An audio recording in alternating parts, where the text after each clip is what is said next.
Hello again. This is Dr. Grace Carol P. Beltran, your dermatologist, dermatologic surgeon and aesthetic surgeon, your genetologist, and your obesity resource person. Excited ako ngayong araw na to kasi I want to share to you this molecular therapy na natutuhan ko sa pinakinggan ko at inattend ko na convention, no? Alam mo, yung pag-attend ng convention, marami ka diyang matututunan at marami kang malalaman ng mga bago, no? Kaya gustong-gusto ko nag-a-attend yan. Although I've heard of it before, pero hindi ako masyadong naniniwala. Pero ngayon, it is supported by other doctors who are doctors with great minds at saka great experience na nag-share nito. Kaya gusto ko rin i-share sa inyo. At hindi ko muna sasabihin yung pangalan niya. Ang tawag ko lang sa kanya ay molecular therapy para tawagan ninyo ako pag nakita ninyong very interesting itong topic na dinidiscuss ko. Ngayon, itong molecular therapy na to, it turns food into energy. And it is important also for cell repair. Kasi pag nag-undergo tayo ng, for example, nagkaroon ka ng drug addiction o nagkaroon ka ng long-term stress, no?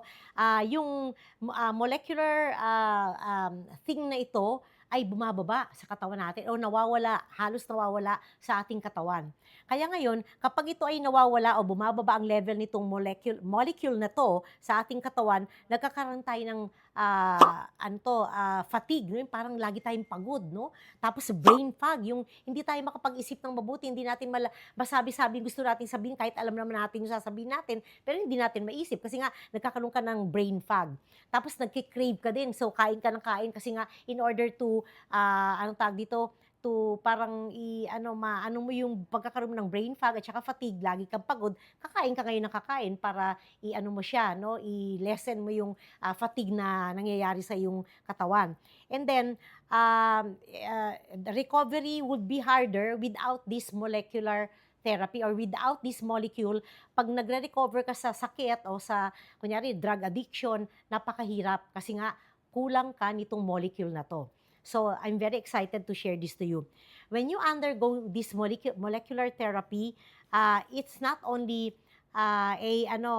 source of energy. No? Ibig sabihin, kung ikaw ay laging pagod ang pakiramdam mo, na-energize ka, parang lagi kang bagong gising, parang lagi kang bagong kain, no? Parang yung talagang yung energy mo sabihin na natin para kang may ADHD, parang gano'n. Kasi nga, nadodoble yung energy mo, so mas nagagawa mo yung gusto mong gawin at natatapos mo kaagad lahat ng gusto mong gawin. Tapos, it also improves mental clarity. So, mas nakakapag-isip ka ng solusyon, mas nakakapag-isip ka, kagaya ngayon, nagvi-video ko, mas nakakapag-isip ka ng mabuti kung anong sasabihin mo dahil nga nag-undergo ka nitong molecular therapy na to. And not only that, it also aids in balancing your circadian rhythm. Pag sinabi mo circadian rhythm, this is the body's internal 24-hour clock, no? Which determines our wakefulness. Ibig sabihin, kung umaga nga, pero inaantok ka naman parati, parang gabi parati, di ba? Parang ganon. Kung gabi naman, at ikaw ay gising, hindi ka makatulog, para kang laging pagod kasi nga hindi ka nakakatulog ng mabuti kapag dapat matutulog ka na. So, itong molecular therapy na to, it balances your circadian rhythm kaya na mas nakakatulog ka tuwing gabi at mas gising na gising ka tuwing umaga at nagagawa mo lahat ng gusto mong gawin. Yeah, yan. So, of course, if it has this effect, it also has an anti-aging effect, no?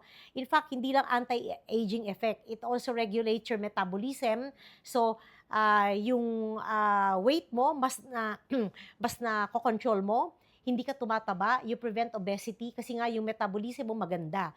Kaya napaprocess mo yung mga kinakain mo ng mas mabuti at mas nagagamit mo ito as an energy para magawa mo yung trabaho mo ng tama. And also, it improves on your immune system, no? It is an immune support system, no? Bili mo, daming na-achieve nito. Yung brain fog mo nawawala. Yung iyong energy tumataas. Yung kahit na bagong, sabihin natin, hindi ka nakatulog ng buong gabi, pagkagising mo, may glow yung mata mo, may glow yung face mo, parang bagong gising ka talaga at masarap ang tulog mo. Ganun ang effect nito kapag nag-undergo ka nitong molecular therapy na to. Tapos yun na. It also helps fights inflammation, so it prevents disease from progressing, or it prevents the disease from coming to you, no? Ibig sabihin, bago ka pa magkasakit, nape-prevent niya na kasi nga it fights inflammation. And also, when you undergo mga, kunyari, surgical procedure like facelift, nose lift, blepharoplasty, liposuction, tummy tuck, it aids also in the skin regeneration and the regeneration of other tissues na naapektuhan nung surgery na in-undergo mo. So, mas better yung healing, mas faster yung healing, at mas maganda yung healing.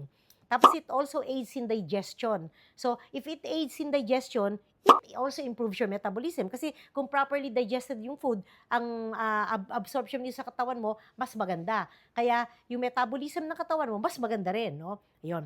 So, it also protects and repairs DNA, as I mentioned kanina, for cell repair, no? Kaya kung ikaw ay nagkaroon ng injury, ikaw ay na-sunburn, nagkaroon ka ng, sabihin na natin, nabugbog ka, o kaya ikaw ay nagkaroon ng drug addiction, it can easily repair these problems that you had encountered recently. For example, in drug addiction, di ba ang hirap-hirap pag nagwi-withdrawal symptom ka? Pag nag-undergo ka nitong molecular therapy nito, yung withdrawal symptoms mo, because you're an addict, ay mas nalilesen at mas natotolerate mo yung pag-alis ng gamot na kung saan ka addicted, no? Kaya maganda din siya for drug addiction. Talagang napakaganda lang effect po nito. And also, it helps in lowering your blood pressure.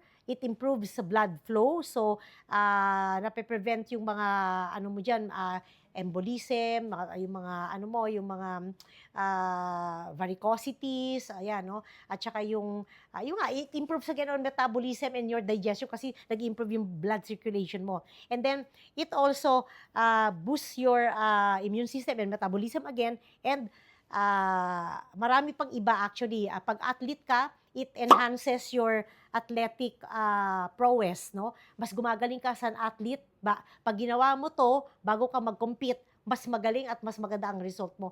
And probably you can become a winner, actually. So, secret ko pa po yung pangalan ng therapy na to so that you will call me, no? It's a very, very good molecular therapy that is very good for everything that I just said now. So, if you have any more questions, just get in touch through my numbers and please follow and share my account.